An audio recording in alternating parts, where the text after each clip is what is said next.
কানটা একটু এদিক করে বসুন, বলছি কিছু গোপন কথা, যা হয়তো আপনার জীবনের হারিয়ে যাওয়া কোনো মুহূর্তের কথা মনে করিয়ে দেবে। বুকের ভেতর জমে থাকা না বলা গল্পগুলো মাঝে মাঝে এমনই করে জানান দিতে চায়। জীবনে এমন কিছু সম্পর্ক আসে যা সমাজের চোখে ঠিক নয়, কিন্তু মন আর শরীর যেন বশ মানতে চায় না। সেই টানাপোড়েনের এক অদ্ভুত গল্প আজ আপনাদের সাথে ভাগ করে নেব।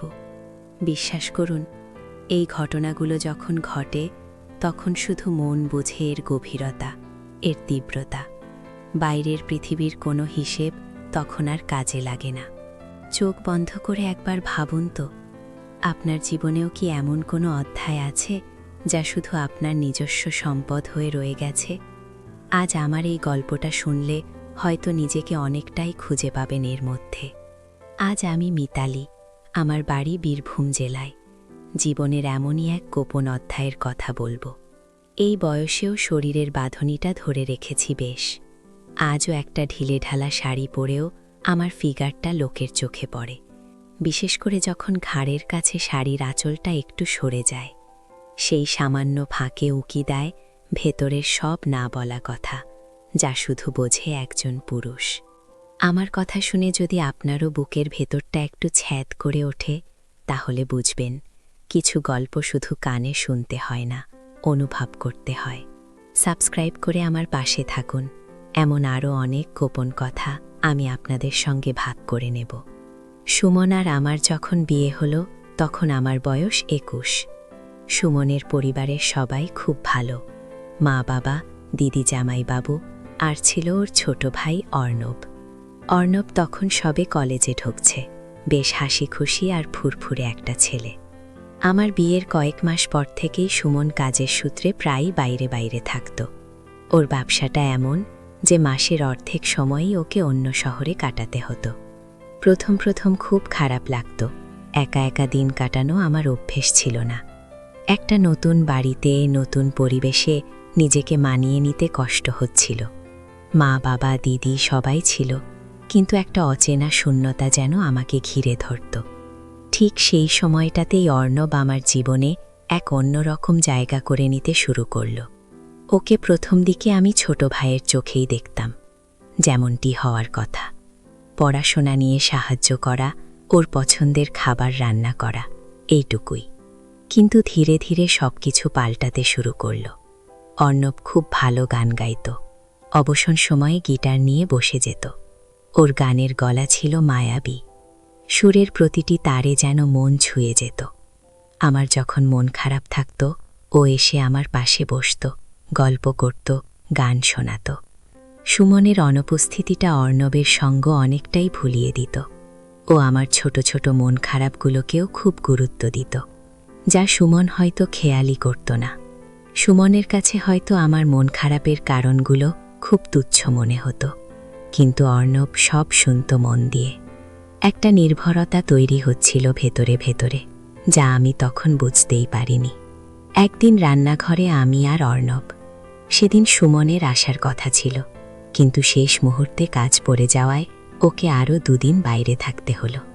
খবরটা শুনে আমার মনটা খুব খারাপ হয়ে গেল। অর্ণব এসে দেখল আমি অন্যমনস্ক হয়ে সবজি কাটছি।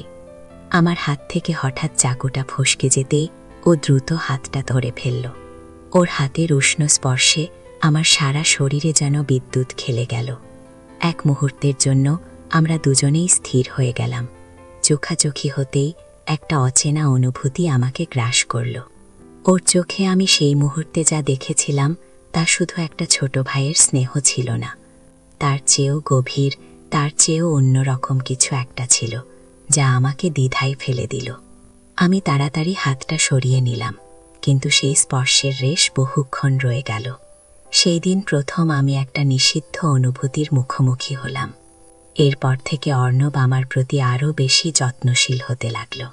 বাজারে গেলে আমার পছন্দের জিনিস নিয়ে আসা, আমার শরীর খারাপ হলে পাশে বসে গল্প করা, টিভি দেখতে দেখতে আমার কাঁধে মাথা রাখা, সব কিছুই খুব স্বাভাবিকভাবে চলছিল। কিন্তু আমার ভেতরে একটা অন্য গল্প দানা বাঁধতে শুরু করেছিল। আমার মনটা যেন ওর দিকেই ঝুঁকে যাচ্ছিল। মাঝে মধ্যে রাতে যখন সুমন ফোন করত তখন ওর গলার আওয়াজে আমি কেমন একটা বিরক্তি অনুভব করতাম, অথচ অর্ণব থাকলে ওর কথা শুনতে আমার ভালো লাগত। ওর সামান্য উপস্থিতি যেন আমার পুরো দিনটাকে সজীব করে রাখত।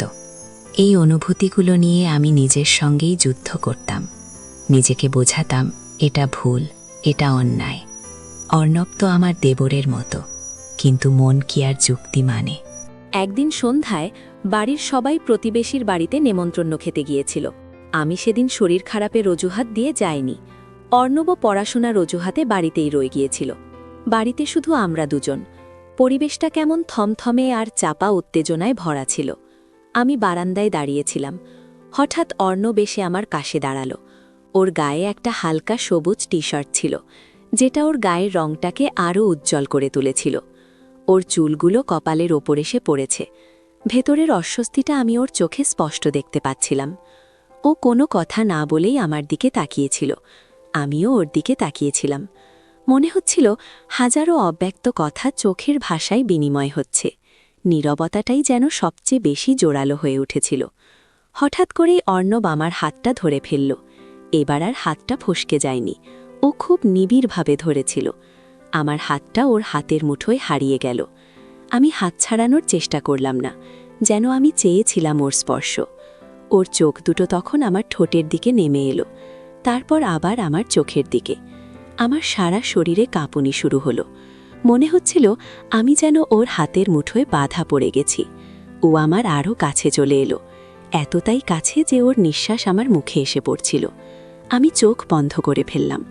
জানি না কেন, কিন্তু আমার ভেতরে কোথাও একটা বাধা দিচ্ছিল না, বরং একটা তীব্র আকর্ষণ আমাকে ওর দিকে ঠেলে দিচ্ছিল। ভাবি। অর্ণবের ফিসফিস করা ডাকটা আমার কানে একটা অন্যরকম মাদকতা এনে দিল। ওর গলার স্বরে কেমন একটা আকুতি ছিল। আমি কিছুই বলতে পারছিলাম না, শুধু ওর দিকে তাকিয়েছিলাম। ও ধীরে ধীরে আমার শাড়ির আঁচলটা সরিয়ে আমার পিঠের উপর হাত রাখল। সেই স্পর্শে আমার সারা শরীর যেন কেঁপে উঠল। একটা অচেনা স্রোত যেন আমাকে ভাসিয়ে নিয়ে যাচ্ছিল। আমি নিজেকে খুব অসহায় অনুভব করছিলাম, কিন্তু এই অসহায়ত্বে কেমন একটা ভালো লাগা ছিল।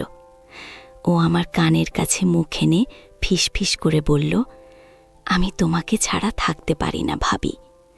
ওর এই কথাগুলো আমার মনটাকে আরও দুর্বল করে দিল। আমি জানি এটা ভুল, কিন্তু এই মুহূর্তে ওর এই কথাগুলো আমার কাছে পৃথিবীর সবচেয়ে মধুর কথা মনে হচ্ছিল। সেই দিনের পর থেকে আমাদের সম্পর্কটা আরও গভীরে প্রবেশ করল। আমাদের গোপন অভিসার চলত বাড়ির সবার চোখের আড়ালে। দুপুরে যখন সবাই ঘুমাত বা রাতে যখন সুমন বাইরে থাকত, তখন আমরা দুজনে ছাদে বা অর্ণবের ঘরে কিছুক্ষণ একসঙ্গে সময় কাটাতাম। সেগুলোতে সরাসরি কোনো শারীরিক সম্পর্ক ছিল না, কিন্তু আবেগ আর নৈকট্যের এমন এক খেলা চলত যা হয়তো হাজারো শারীরিক সম্পর্কের চেয়েও বেশি তীব্র ছিল। ওর ছোঁয়া, ওর চোখের ভাষা, ওর ফিসফিস করে বলা কথাগুলো আমার জীবনে এক নতুন রং এনেছিল।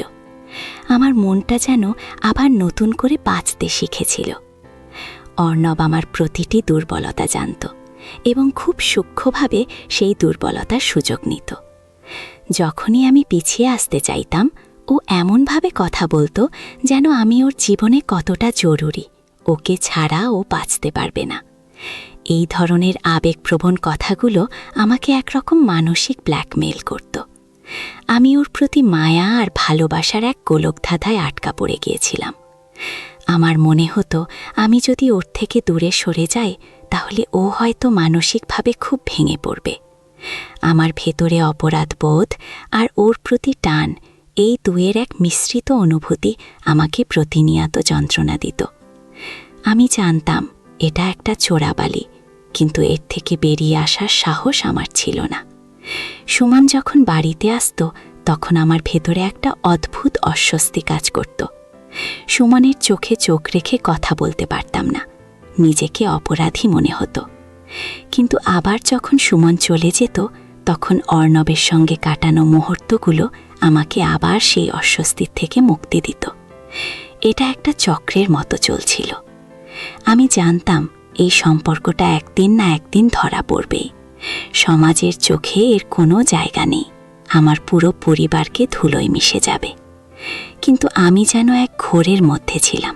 অর্ণবের সেই আকর্ষণ, ওর সেই আকুতি আমাকে কোনোভাবেই নিজেকে সংযত রাখতে দিচ্ছিল না।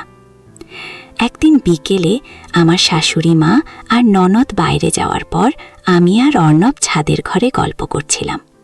দরজাটা বন্ধ ছিল। আমরা এতটাই নিজেদের মধ্যে মগ্ন ছিলাম যে বাইরের কোনো শব্দই আমাদের কানে আসছিল না। হঠাৎ দরজায় টোকা পড়ার শব্দে আমরা চমকে উঠলাম। আমি আর অর্ণব মুহূর্তের মধ্যে ছিটকে দূরে সরে গেলাম। বুকটা ধড়ফড় করছিল। দরজাটা খুলে দেখি আমার ননদ ফিরে এসেছে। ও কি দেখেছে বা কি বুঝেছে তা আমি জানি না, কিন্তু ওর চোখে আমি একরাশ প্রশ্ন আর সন্দেহ দেখতে পেলাম। ও কিছুক্ষণ চুপ করে আমার দিকে তাকিয়ে রইল, তারপর কিছু না বলে নিচে নেমে গেল। সেদিন রাতে আমার ঘুম আসেনি। একটা ভয়ে আমার বুক শুকিয়ে গিয়েছিল। মনে হচ্ছিল সব যেন শেষ হয়ে যাবে। পরদিন ননদ আমার সঙ্গে খুব স্বাভাবিক ব্যবহার করল, কিন্তু আমার মনে হচ্ছিল ওর চোখে একটা তীক্ষ্ণ নজর রয়েছে। এই ঘটনাটা আমাকে এক চরম সত্যের মুখোমুখি দাঁড়িয়ে দিল। আমি যা করছিলাম তা ঠিক নয়। এই সম্পর্কটা শুধু আমাকে নয়, আমার পুরো পরিবারকে ধ্বংস করে দিতে পারে। অর্ণবের প্রতি আমার টান, ওর প্রতি আমার দুর্বলতা, সবকিছুর ঊর্ধ্বে একটা প্রশ্ন আমাকে বারবার তাড়িত করছিল। এই গোপন সম্পর্কটা আমাকে কি দিচ্ছে? ক্ষণিকের আনন্দ, গোপন শিহরণ, আর বিনিময়ে কি কেড়ে নিচ্ছে? শান্তি, সম্মান, আত্মমর্যাদা। সেই দিনটা আমার জীবনের টার্নিং পয়েন্ট ছিল। আমি অর্ণবের সঙ্গে একা হওয়ার সুযোগ খুঁজলাম। যখন আবার বাড়িতে কেউ ছিল না, আমি ওর ঘরে গেলাম। ও আমাকে দেখে খুব উচ্ছ্বাসিত হলো, আমার কাছে আসতে চাইল, কিন্তু আমি ওকে আটকালাম। ওর চোখে চোখ রেখে বললাম, অর্ণব, এটা আর সম্ভব নয়। আমরা যা করছি তা ভুল, এর পরিণতি খুব খারাপ হবে। অর্ণব প্রথমে মানতে চাইল না, আমার হাত ধরে অনেক অনুনয় বিনয় করল। ওর চোখে জল দেখে আমার মনটা ভেঙে যাচ্ছিল, কিন্তু এবার আমি শক্ত থাকতে চেয়েছিলাম। আমি ওকে বোঝানোর চেষ্টা করলাম, এই সম্পর্কটা আমাদের দুজনের জন্যই বিষাক্ত। সাময়িক ভালো লাগা একসময় আমাদের জীবনটাই নষ্ট করে দেবে। অনেক বোঝানোর পর অর্ণব মানল, হয়তো পরিস্থিতির চাপে, হয়তো সত্যিই বুঝতে পারল। আমরা দুজনেই সেই দিন খুব কেঁদেছিলাম। একটা সম্পর্কের ইতি ঘটানোর যন্ত্রণা যে কতটা তীব্র হতে পারে সেদিন আমি হাড়ে হাড়ে টের পেয়েছিলাম। আমাদের ভেতরের সেই গোপন সম্পর্কটা সেদিনই শেষ হয়ে গিয়েছিল, কিন্তু তার রেশ হয়তো আজীবন আমাদের মনে থেকে যাবে। সেই ঘটনার পর থেকে আমি নিজেকে নতুন করে সাজিয়েছি।